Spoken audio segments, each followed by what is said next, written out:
السلام علیکم ناظرین۔ سوات کے ایک علاقہ مدین میں ایک لوکل شہری کے کہنے پہ ایک سیاح کو جلا دیا گیا، اور اس کا الزام کیا تھا؟ آئیے تفصیلات جانتے ہیں بلال حیدر بخاری صاحب سے۔ جی بلال حیدر بخاری صاحب۔ اچھا، واقعہ کچھ ایسا ہے کہ سوات کے علاقے میں ہوا یہ کہ جو ایز رپورٹڈ، یعنی کہ ہم تو وہاں موجود نہیں ہیں، واللہ عالم کیا ہوا یا نہیں ہوا یہ کہ لوگوں کے بقول ایک آدمی نے کہا کہ اس سیاح نے قرآن پاک کی بے حرمتی کی، ٹھیک ہے، اور اس کی وجہ سے کیا ہوا، پولیس اس آدمی کو پکڑ کر لے گئی، ٹھیک ہے، پولیس پکڑ کر لے گئی اور پولیس نے اس آدمی کو اپنی حراست میں لے لیا، بلکہ کچھ تو رپورٹ کر رہے ہیں کہ لوکلز نے کیا کیا، پولیس کو یعنی اس کے انڈر دے دیا، ٹھیک ہے۔ اس کے بعد کیا ہوا، پولیس مسجد پر نا اعلانات ہونا شروع ہو گئے کہ یہ اس نے کیا کیا ہے، بے حرمتی کی ہے، تو اسے کیا کرو، مارو، وجہ سے یعنی رپورٹ کیا گیا ہے کہ مار دھاڑ والی بات ہوئی۔ تو لوگوں نے اشتعال میں آئے سارے لوگ، اور اشتعال میں آ کے انہوں نے کیا کیا، پولیس کے تھانے پہ گئے اور ادھر کیا کرنا شروع کر دی، کراس فائرنگ شروع کر دی۔ تو کراس فائرنگ میں 10 افراد کیا ہوئے ہیں، زخمی ہوئے ہیں، اور اسی فائرنگ کے دوران جو ہے نا اس بندے کو پھر تھانے میں لایا، تھانے سے لا کے گھسیٹا گیا، گولی مار دی گئی۔ پہلے تو گولی ماری، ہلاک کیا،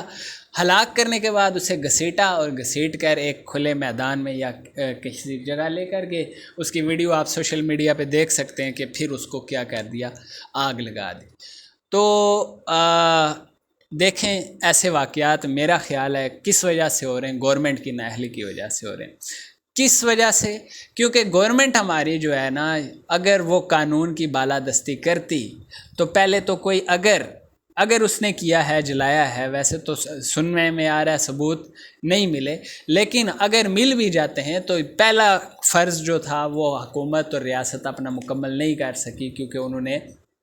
اس بندے کو یا قانون کی بالادستی نہیں کروائی اور فوری ایکشن نہیں لیا، جس کی وجہ سے عوام مشتعل ہوئی۔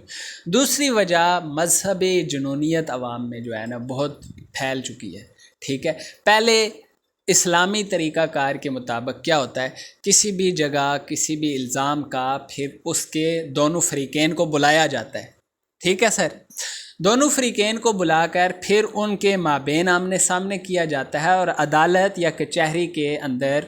ان کو آمنے سامنے کروا کے ان سے دلائل لیے جاتے ہیں کہ کیا ہاں جی آپ نے ایسا کیا یا نہیں کیا، اور اس کے بعد ثبوت مانگے جاتے ہیں۔ اگر ثبوت مل جاتے ہیں، کیا پتہ کسی نے الزام لگا کر مذہبی سے رنگ دیا ہو، یا کیا پتہ اس نے حقیقی طور پر ایسے کیا ہو اور عوام مشتعل ہو گئی ہو، تو اس وجہ سے ثبوت اکٹھے کیے جانے چاہیے تھے۔ اس کے بعد جو حکومت اور ریاست اور پولیس کی جو ہے نا ذمہ داری تھی وہ ادا کرتی، تو تب جا کے یہ کام بنتا۔ لیکن اس وقت کیا ہوا کہ دیکھیں، پاکستان کا جو ہے نا نام بہت شدید بدنام ہو چکا ہے، کیونکہ اس میں پہلے واقعہ ہوا تھا آسیہ کا، اس کے بعد آپ نے وہ فیکٹری والا واقعہ دیکھا ہوگا، فیکٹری میں ایک شخص کو کیا کر دیا گیا تھا، اسی طرح کہ اس نے پوسٹر نکالے اور پوسٹر کی بے حرمتی کی اور اس پہ آیات تھی، تو اس کو بھی وہ فیکٹری میں مار دیا گیا تھا، یاد ہو اگر آپ کو، اسے بہت تھپڑ وغیرہ مار کے اور بڑی بے رحمی سے قتل کیا تھا، وہ بھی شاید سری لنکن تھا۔ تو اس طرح کے واقعات سامنے آتے رہتے ہیں، تو میرا خیال ہے یہ حکومت کی رسپانسبلٹی ہے کہ وہ جو ہے نا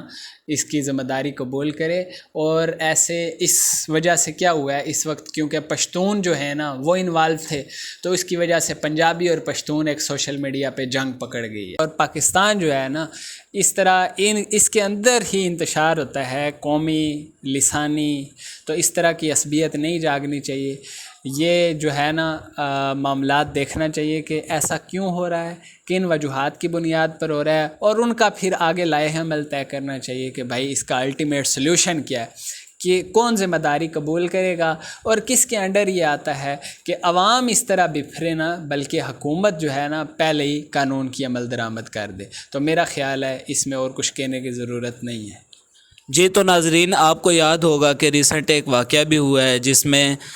کیا ہوا تھا کہ ایک ریسٹورنٹ میں لڑکی بیٹھی ہوئی تھی اور اس کے ساتھ اس کا شوہر بیٹھا ہوا تھا، اور اس کے کپڑوں پہ حلوہ حلوہ لکھا ہوا تھا جس کا مطلب تھا پیار محبت یہ وہ. لیکن اچانک ہی کیا ہوا کہ ایک بندہ اٹھا اور اس نے اس لڑکی کو دیکھتے ساتھ ہی اس پہ یہ فتوے لگانا شروع کر دیا کہ قرآنی آیتیں لکھی ہوئی ہیں. تو اس طرح مذہبی طور پہ رنگ دے کے کسی چیز کو اشتعال انگیزی نہیں کرنی چاہیے. اور بلال حیدر بخاری صاحب کی بھی یہی رائے ہے. تو اگلی ویڈیو تک کے لیے اللہ حافظ، اور کمنٹ سیکشن میں اپنی رائے کا اظہار ضرور کیجیے گا. Thank you so much.